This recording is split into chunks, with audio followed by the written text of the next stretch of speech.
Une jeune fille est sortie pour célébrer un anniversaire et a disparu sans laisser de traces.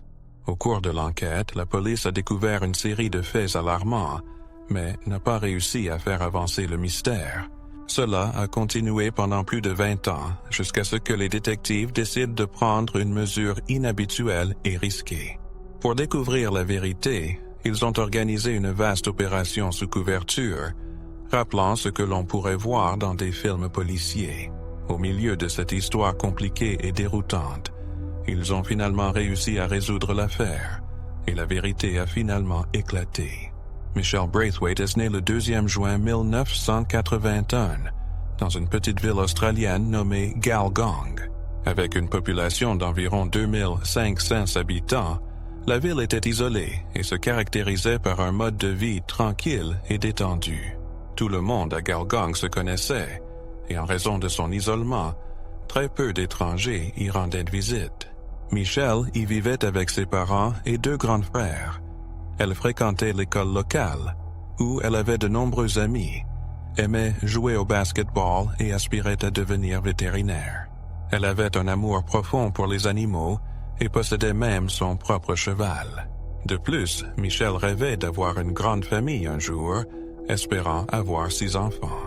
En 1999, alors qu'elle avait 17 ans, Michelle consacrait la plupart de son temps à ses études, s'efforçant d'obtenir des notes excellentes pour faciliter sa future candidature à l'école vétérinaire. Le 26 février, Michelle avait prévu d'assister à la fête d'anniversaire d'une amie chez elle, après quoi elle comptait passer la nuit chez une autre amie, car sa propre maison était assez éloignée. Ce soir-là, sa mère l'a conduite chez son amie, puisque Michelle n'avait pas de voiture. Michelle a dit qu'elle verrait son amie le lendemain matin, et elles ont échangé des adieux. Le lendemain, lorsque la mère de Michelle s'est réveillée, elle a remarqué que sa fille n'était toujours pas rentrée.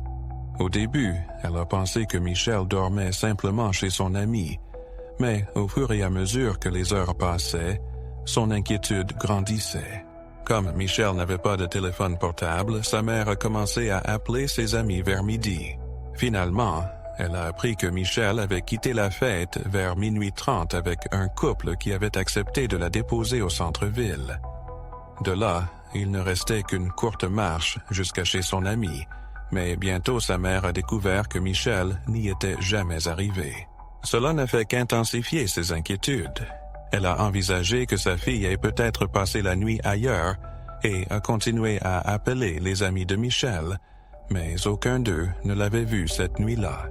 Au moment où sa mère avait contacté toutes les connaissances de Michelle, plusieurs heures s'étaient écoulées, mais elle n'avait toujours pas retrouvé sa fille.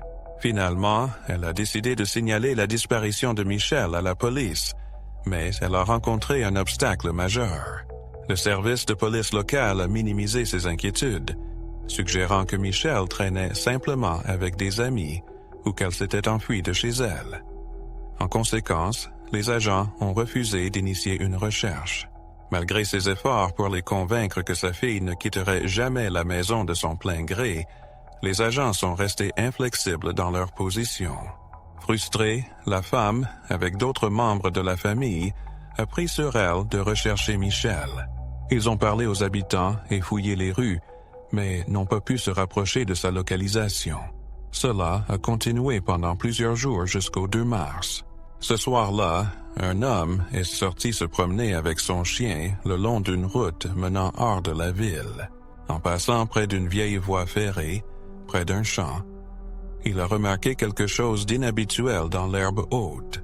En s'approchant, il s'est rendu compte qu'il s'agissait d'un corps humain et a immédiatement signalé la découverte à la police.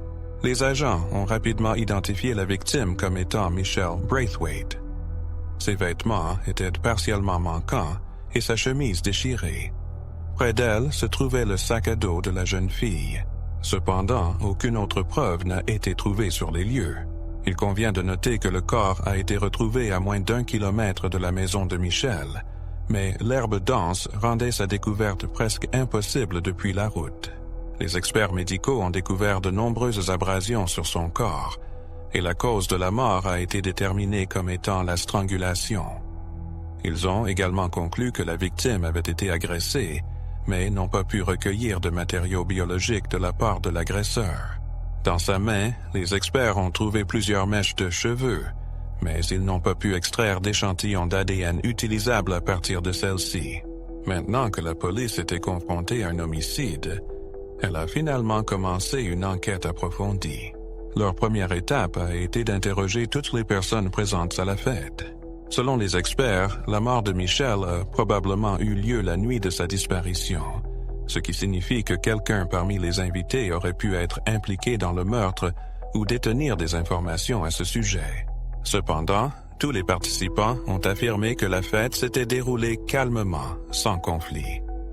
Aucun d'entre eux n'a vu Michelle se disputer ou se battre avec qui que ce soit. Elle était de bonne humeur et était partie avec un couple qui lui avait promis de la raccompagner.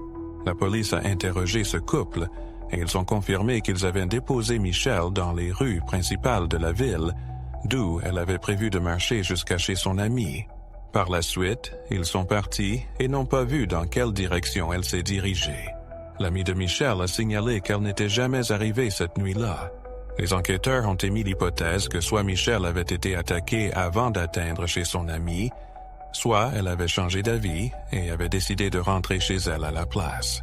Ils doutaient qu'une attaque puisse se produire en pleine rue, car ils avaient interrogé des résidents proches pour savoir s'ils avaient entendu des cris ou des bruits inhabituels. Aucun d'entre eux n'avait rapporté quoi que ce soit. Dans ce contexte, la police pensait que la jeune fille connaissait peut-être son agresseur. Peut-être lui avait-il proposé un transport jusqu'à chez elle et l'avait-il conduite à l'endroit où son corps a ensuite été découvert. La famille de Michelle insistait sur le fait qu'elle ne serait jamais montée dans une voiture avec un étranger. De plus, les personnes extérieures visitaient rarement la ville et elle aurait reconnu tout résident local. Au cours des semaines suivantes, la police a interrogé diverses personnes à la recherche de témoins ou d'indices. Ils surveillaient également les suspects potentiels, leur demandant des échantillons d'ADN. Bien que les experts n'aient pas pu obtenir d'échantillons de l'assassin, cette information n'a pas été rendue publique. Les enquêteurs espéraient qu'avec les avancées technologiques, ils finiraient par obtenir un échantillon d'ADN de l'agresseur en lien avec la victime. L'un des premiers suspects était l'ex-petite amie de Michelle. La police a appris qu'elle l'avait quitté peu avant sa mort, et selon des connaissances, il avait mal pris cette rupture. Cependant, il n'y avait pas de preuves contre lui, et les enquêteurs n'ont pas pu établir s'il avait été dans la région où Michelle se trouvait la nuit de sa disparition. Un autre résident local a éveillé des soupçons en paraissant trop affecté par la mort de Michelle, bien qu'ils se connaissaient à peine. Mais, comme pour l'ex-petite amie, les autorités n'ont pas pu établir de lien entre cet homme et le meurtre. Fait intéressant, quelques jours après la découverte du corps, un des proches de Michelle s'est rendu sur les lieux et a remarqué une des boucles d'oreilles de Michelle par terre, ce qui semblait étrange. La police avait minutieusement fouillé la zone, mais soit ils avaient négligé ce bijou brillant, soit le tueur l'avait initialement pris avec lui avant de revenir pour se débarrasser de cette preuve. Au cours des mois suivants, les enquêteurs ont dressé une liste de 14 suspects, mais aucun d'entre eux n'a pu être lié au crime. Sans échantillon d'ADN de l'assassin ou d'autres preuves significatives, retrouver le coupable s'est révélé être une tâche extrêmement difficile. Tous les suspects ont volontairement fourni leurs échantillons d'ADN, à l'exception d'un homme de 23 ans nommé Mark, qui a refusé de se soumettre à un prélèvement, ce qui a poussé les enquêteurs à l'examiner de plus près. Peu après la mort de Michelle, il a été révélé que Mark avait harcelé une femme locale pendant 8 mois et avait même pénétré par effraction chez elle. Il était également accusé d'avoir harcelé une autre femme dans une ville voisine, où il l'avait suivie dans la rue, l'avait rattrapée et avait commencé à la toucher. Il n'y avait pas suffisamment de preuves dans cette affaire pour le poursuivre, mais cela a intensifié les soupçons parmi les détectives travaillant sur le dossier de Michelle. Entre-temps, ils avaient également découvert que Mark avait été dans la même classe que le frère aîné de Michelle, ce qui signifiait qu'il aurait pu bien connaître la famille. Mark a affirmé qu'il se trouvait dans le centre-ville ce soir-là et qu'il était rentré chez lui vers 1h15 du matin. Par conséquent, il a insisté sur le fait qu'il n'aurait pas eu le temps d'enlever Michelle, de l'emmener dans ce champ et de la tuer. Cependant, lorsque les enquêteurs ont parlé avec sa femme, ils ont découvert un tournant plutôt intriguant. Elle a exprimé des doutes concernant le calendrier et a suggéré qu'il aurait pu rentrer beaucoup plus tard. Cela a conduit la police à installer une surveillance chez Mark, qui a produit des résultats inattendus. Il s'est avéré que sa femme avait des doutes sur son honnêteté et lui posait sans cesse des questions sur son éventuelle implication dans le meurtre. Finalement, elle a convaincu Mark de fournir un échantillon d'ADN, mais juste un jour avant de rencontrer la police, il a percuté un arbre avec sa voiture. Les enquêteurs n'ont pas écarté la possibilité que cela ait pu être intentionnel. Néanmoins, Mark a soumis son échantillon d'ADN quelques jours plus tard. Malgré son comportement évasif, les enquêteurs manquaient toujours d'un échantillon d'ADN d'un suspect. Sans cela ni aucune preuve substantielle, ils ne pouvaient pas arrêter Mark. Depuis lors, il y avait peu de progrès dans l'affaire. La police continuait d'enquêter sur divers suspects, mais aucun de ces efforts ne menait nulle part. Environ 1 an après le meurtre, la famille de la victime a décidé de déménager dans une autre ville. Ils étaient convaincus que l'auteur était un résident local, rendant leur séjour dans cette communauté difficile. En 2000, une récompense substantielle de 100 000 $ a été offerte pour toute information pouvant aider à retrouver le meurtrier. Cela a attiré plusieurs nouveaux témoignages, mais tous ont mené à des impasses. En 2002, les enquêteurs se sont rendus en Grande-Bretagne pour analyser les affaires de la victime à la recherche de tout ADN étranger, mais cela s'est également révélé infructueux. Le dossier a été rouvert plusieurs fois depuis lors. En 2009, la récompense pour des informations a été portée à 500 000 $, établissant un record pour l'État. Ce montant significatif a entraîné une vague d'appels et de conseils, mais aucun d'eux n'a finalement rapproché la police de l'arrestation du criminel. En 2019, 20 ans après le meurtre, l'affaire a été de nouveau rouverte. La police ne possédait toujours pas d'échantillon d'ADN du tueur, car même avec des techniques modernes, elle ne pouvait identifier aucun ADN étranger parmi les affaires de la victime. Par conséquent, les détectives ont réduit leur liste de suspects à 5 noms. Après un examen approfondi de chacun d'eux, ils se sont concentrés sur 2. L'un de ces suspects était un homme de 56 ans nommé Craig. Il figurait sur la liste pour plusieurs raisons. Tout d'abord, au moment du meurtre, il vivait à seulement 2 maisons de la victime. Craig avait déménagé dans la région 2 semaines après l'incident. Il avait également un long casier judiciaire, ayant été arrêté plusieurs fois pour des infractions telles que l'exhibitionnisme et l'indécence publique. De plus, il était impliqué dans diverses activités illégales pour gagner sa vie. Craig était également suspecté dans une affaire d'agression sur une autre femme de Golgotha 1 an avant le meurtre de Michelle. Dans cet incident, la femme était rentrée chez elle après une fête et attendait son petit ami sur les marches de sa maison. À un moment donné, un homme, plus tard identifié comme Craig, s'était approché d'elle, l'avait frappée et avait tenté de l'agresser. Heureusement, le petit ami de la victime était arrivé juste à temps pour faire fuir l'agresseur.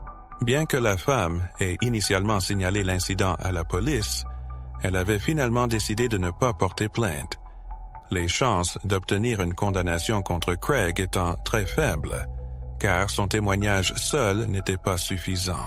Pour les enquêteurs dans l'affaire de Michelle, Craig était le principal suspect en tant que meurtrier, mais ils avaient besoin d'une confession. Ils ont donc décidé de prendre une mesure audacieuse et risquée, organiser une opération sous couverture. Étant donné l'historique de Craig en matière d'activité criminelle, les enquêteurs ont mis en place un faux groupe criminel qui l'a approché, prétendant avoir de sérieuses connexions, y compris des liens avec des membres de la police. Ils ont également mentionné qu'ils cherchaient à gagner beaucoup d'argent et avaient besoin d'un autre membre dans leur équipe. Craig a manifesté de l'intérêt pour cette proposition et a été intégré au groupe. Au cours des mois suivants, les agents sous couverture ont travaillé assidûment pour gagner la confiance du suspect. Ils ont souvent souligné qu'en tant que famille, ils avaient besoin d'une confiance absolue en lui. Sinon, Craig ne serait pas inclus dans les opérations plus importantes. Pendant ce temps, le groupe a commis une série de crimes, mais la police n'a pas découvert d'informations solides liées à l'affaire de Michel. Il est possible que tous ces événements aient été orchestrés. Ou peut-être s'agissait-il de petits vols que les détectives étaient prêts à ignorer dans leur quête pour résoudre un meurtre.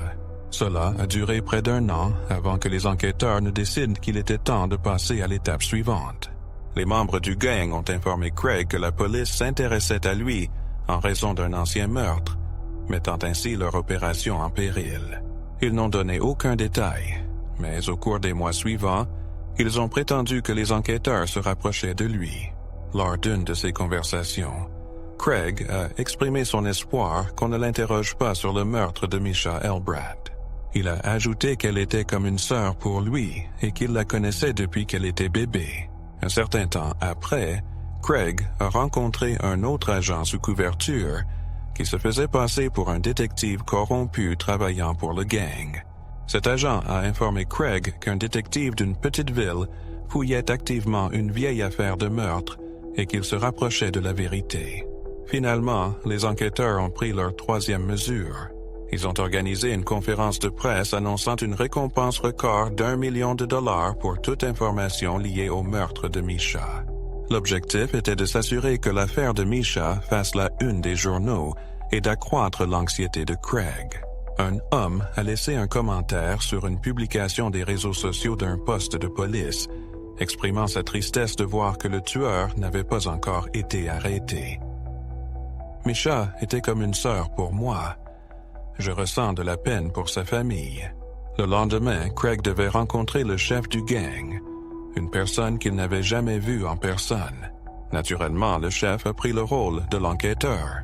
Il a informé Craig que la police s'intéressait à lui concernant le meurtre, mettant ainsi tout le gang en danger. Il a ensuite demandé à Craig d'être complètement honnête et de confesser s'il était impliqué d'une manière ou d'une autre. Dans ce cas, le chef a promis de l'aider à résoudre le problème. Malgré cela, Craig a insisté sur le fait qu'il n'avait tué personne. Au cours de leur conversation, le chef a sorti un dossier de documents de police liés à l'affaire de Misha, y compris une photo de l'ancienne voiture de Craig. En 1999, peu après que Craig ait déménagé, la police l'avait contacté au sujet de cette enquête. Le lendemain, sa voiture a été retrouvée brûlée. Le chef a averti Craig qu'ils avaient des preuves et qu'ils pouvaient être arrêtés à tout moment. Visiblement, les documents policiers ont eu un effet, car l'homme a commencé à se confesser. Il a raconté que la nuit en question, il était allé chez un ami avant de se rendre au centre-ville, où il s'est arrêté dans un bar pour parler avec le propriétaire. Puis, il a affirmé qu'il avait laissé sa voiture là et qu'il avait marché, mais qu'il ne se souvenait pas de grand-chose après cela, car il avait consommé beaucoup d'alcool. Pourtant, Craig a admis qu'il avait effectivement tué Misha. Il se souvenait de la manière dont il avait mis fin à sa vie. Comprenant qu'une confession aussi vague ne suffirait pas, le chef a suggéré de se rendre sur les lieux du crime avec d'autres membres du gang. Ensuite, il l'emmènerait à l'aéroport et l'installerait sur un vol hors du pays.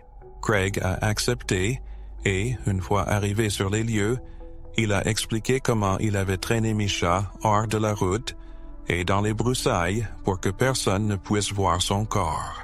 Il a ajouté qu'il ne se souvenait pas combien de temps elle était restée là, mais il a décrit en détail comment il avait retiré une partie de ses vêtements.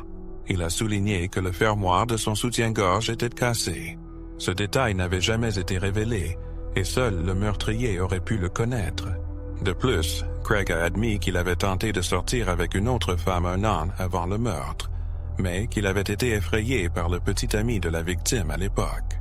Il a décrit l'incident en détail, ne laissant aucun doute sur la véracité de ses déclarations. Après avoir reçu sa confession, le gang l'a effectivement emmené à l'aéroport, mais là, des renforts l'attendaient déjà. Craig a été arrêté pour le meurtre de Michelle et a été placé en prison en attendant son procès.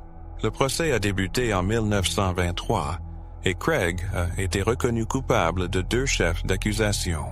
Il a maintenu son innocence, tandis que son avocat contestait les circonstances dans lesquelles la confession avait été obtenue. La défense a souligné qu'initialement, son client avait affirmé son innocence aux agents sous couverture et qu'il n'avait fait une fausse confession qu'en raison d'une pression intense. Cependant, l'accusation insistait sur le fait que Craig avait toujours eu le choix. Il aurait pu simplement s'éloigner, quitter le gang et ne parler à personne de son implication dans le meurtre. De plus, l'homme avait fourni plusieurs détails, tels que la méthode du meurtre et le fermoir brisé du soutien-gorge, des informations que quelqu'un n'ayant pas été impliqué dans l'affaire ne pouvait tout simplement pas connaître. Selon l'accusation, Craig avait aperçu Michelle dans l'une des rues principales de la ville et avait soit proposé de la raccompagner, soit l'avait accompagnée chez elle. Étant donné que la jeune fille le connaissait et se sentait en sécurité, elle avait probablement accepté. Lorsqu'ils sont arrivés dans un endroit isolé, Craig aurait pu l'attaquer et l'entraîner hors de la route vers les voies ferrées, où son corps a été retrouvé. Le procès a duré 7 semaines et finalement, Craig a été reconnu coupable du meurtre de Michelle et d'agression sur une autre femme. La victime a témoigné lors du procès et a de nouveau identifié l'homme, mais cette fois, elle n'avait plus à craindre qu'il échappe à la justice. Le juge l'a condamné à 32 ans de prison, avec la possibilité de libération conditionnelle après 24 ans. Ainsi, il pourrait être éligible à une libération à l'âge de 77 ans ou plus. Les proches de Michelle, qui avaient depuis longtemps perdu espoir d'obtenir justice, ont remercié les enquêteurs pour leurs efforts inlassables dans la découverte de la vérité. Cette tragédie a changé à jamais leur famille. 6 ans après la mort de la jeune fille, ses parents ont divorcé et sa mère a eu du mal à trouver la force de tourner la page. Son père, quant à lui, ne pouvait cesser de se reprocher ce qui s'était passé, estimant qu'il était de leur devoir de la protéger. Tout ce qu'il pouvait faire, c'était trouver un certain réconfort, en sachant que le meurtrier passerait probablement le reste de sa vie derrière les barreaux. N'hésitez pas à partager vos pensées sur cette histoire dans les commentaires et n'oubliez pas de liker cette vidéo si vous l'avez appréciée. Nous vous recommandons également de vous abonner à notre chaîne, où nous publions chaque jour les nouvelles criminelles les plus intéressantes du monde. Merci de nous avoir regardés.